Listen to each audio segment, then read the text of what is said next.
João está dizendo, não se apegue àquilo que é visual. Discirna espíritos. Discirna espiritualmente. Busque entender, por meio da ação do Espírito que habita em nós, se aquela pessoa de fato ela procede de Deus ou não. Porque visualmente você não vai ter critério para fazer isso. O silêncio mortal. No final do Sermão do Monte, o Sermão do Monte é a instrução de Jesus acerca da cultura do reino. Alguns chamam a contracultura que Jesus propõe para que possamos discipular esse mundo, esse sistema ante Deus. Então ele está ensinando sobre conduta, sobre estilo de vida, sobre o estilo de vida de alguém que é discípulo de Jesus. Esse é o Sermão do Monte. E no final do Sermão do Monte, que é um discurso muito importante de Jesus, ele vai ensinar um negócio que é muito doido. Ele fala assim, cuidado com os falsos profetas. Isso está em Mateus 7. E ele diz o seguinte, cuidado com os falsos profetas, porque eles são lobos vestidos de ovelha no meio do povo de Deus. Preste atenção. Eles são lobos devoradores, mas eles estão vestidos de ovelhas. Eles se parecem com as ovelhas. Eles têm cheiro de ovelha. Eles falam como ovelha. Canta música de ovelha. Usa roupa de ovelha profética. Usa vans, esse negócio aí. Eu vim até com o meu aqui. Só que o meu é de velha, porque ele tem velcro.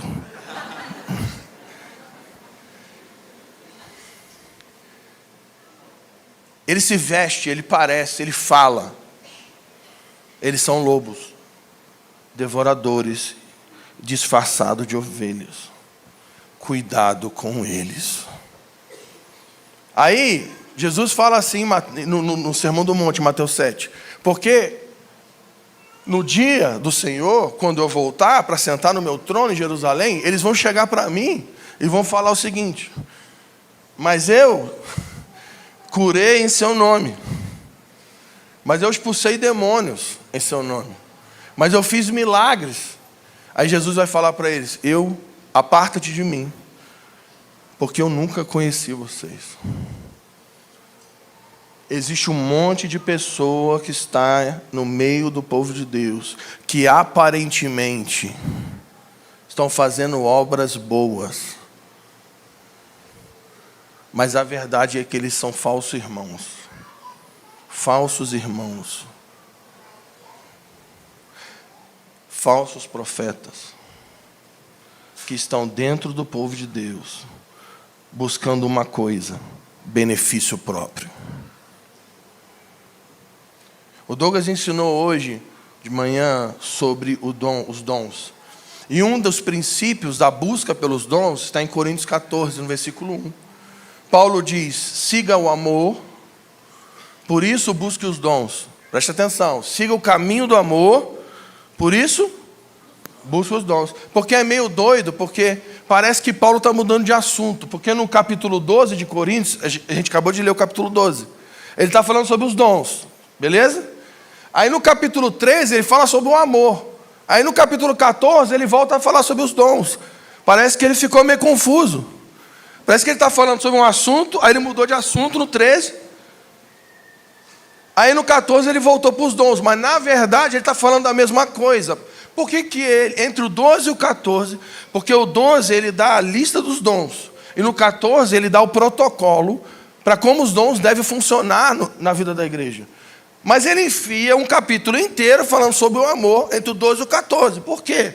Porque o amor é o caminho, é o que fundamenta a nossa busca pelos dons espirituais.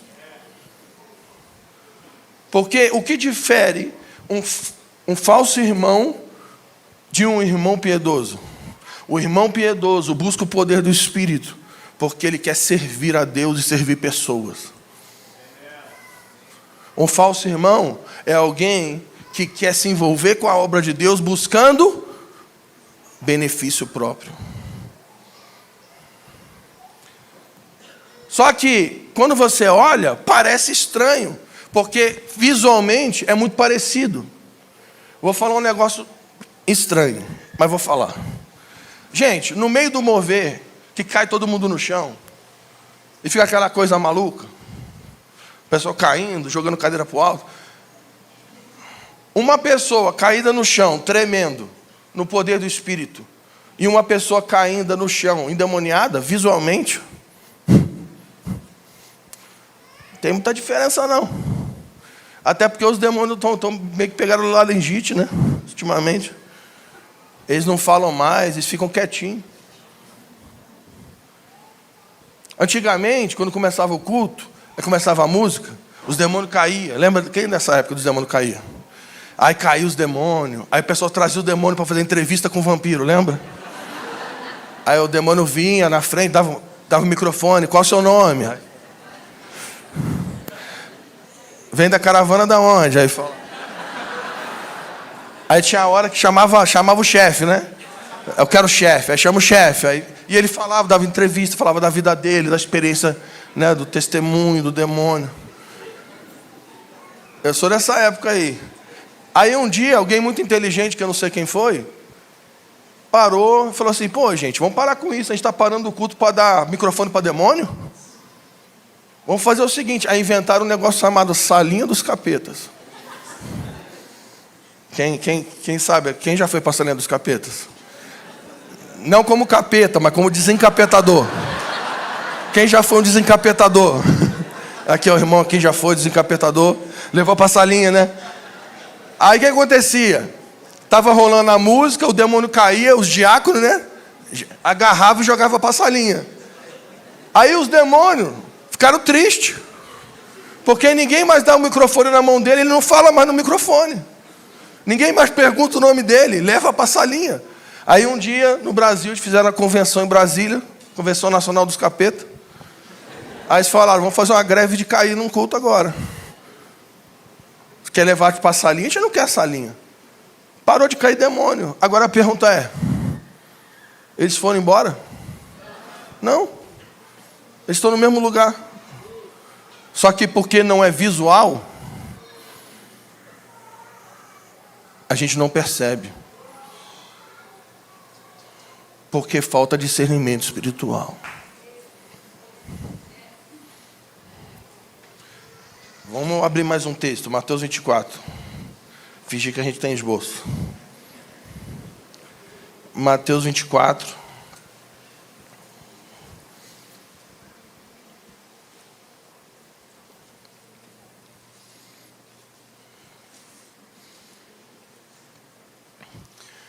O discernimento espiritual nos protege do engano. Vou repetir. O discernimento espiritual nos protege do engano. Mateus 24 é o segundo discurso de Jesus de Mateus. O Sermão do Monte, ele vai falar sobre a conduta dos discípulos de Jesus. Já no Mateus 24 e 25, é o discurso de Jesus acerca dos sinais que envolvem a vinda do seu reino, ou seja, os sinais que envolvem a volta de Jesus para sentar no trono e governar a terra. O fim dessa era, o fim desse mundo tenebroso e o início de um novo tempo, uma nova era, a vinda do reino de Jesus para a terra. E aqui, essa passagem começa com o discípulo fazendo uma pergunta para ele. Quais são os sinais da sua vinda? Quais são os sinais do fim dessa era? E aí Jesus começa a responder a pergunta dos discípulos. Quais são os sinais que envolvem a volta dele para assentar num trono e governar a terra? E aí, a primeira coisa que Jesus responde acerca do entendimento sobre os eventos do fim é aquilo que ele fala no versículo 4. Olha o que ele fala, a primeira coisa que ele fala, Jesus lhe respondeu, cuidado. Só uma pergunta, ele está falando isso aqui para quem? Para os incrédulos? Está falando isso para quem? Por que ele está respondendo isso aqui? É para as multidões? Não, é para os discípulos. Ele está falando para os discípulos dele. Cuidado. para que ninguém vos engane. Por que ele está falando que tem que ter cuidado no tempo do fim? Porque vai ter muito engano. Vai ter muita coisa que vai parecer que é de Deus. Vai ter aparência, vai ter sinais e maravilhas, mas Deus não vai estar.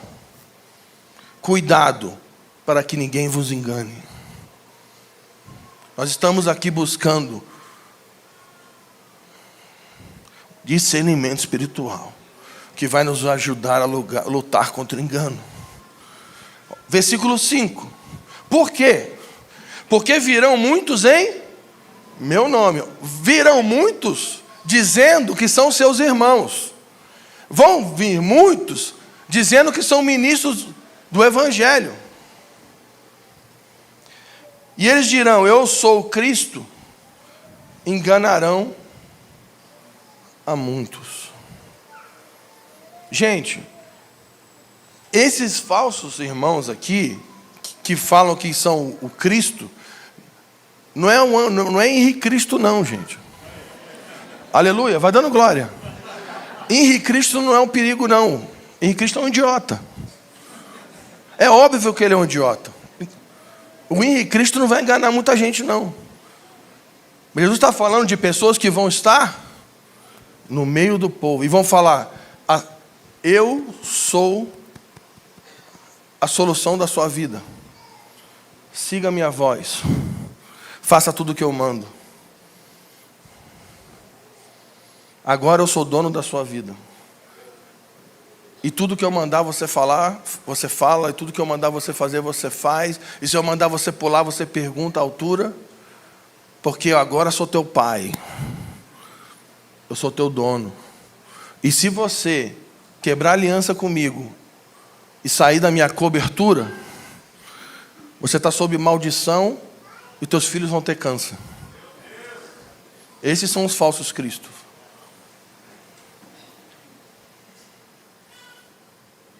Aleluia. Alguém aqui já foi amaldiçoado quando saiu de uma igreja? Levanta a mão. Então, esses são os falsos cristos. Eu falo aqui agora, se tem alguém aqui que está ouvindo a minha voz, online ou presencial, que ouviu palavras de maldição para um falso irmão, e isso fere as suas emoções, eu digo que você é livre dessas palavras agora, em nome de Jesus. Você é livre desse peso agora, nós liberamos você desse peso, dessas palavras. Falsos cristos são pessoas que não ensinam o povo a se relacionar com a voz de Deus, mas ensinam o povo a depender da voz deles. Controle e manipulação. Falsos profetas, falsos ministros, como eu já disse, são pessoas que estão envolvidas com a obra de Deus buscando benefício próprio. Então eles estão inseridos na obra buscando pagamento para si. É exatamente aquilo que Balaão fazia. Balaão é chamado de falso profeta na Bíblia, só que ele nunca errou uma profecia. Balaão via anjo, falava com jumenta. Imagina, desses profetas da internet que falam com animal aí. Balaão, tudo que ele profetizou aconteceu. Tudo que ele falou aconteceu. Mas o que define Balaão como um falso profeta não é a assertividade daquilo que ele falava, nem os sinais que ele estava envolvido.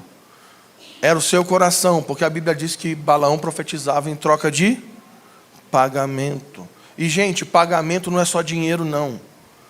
Pessoas podem estar envolvidas com a obra de Deus buscando benefício próprio na área de controle e manipulação, na área financeira e até na área sexual.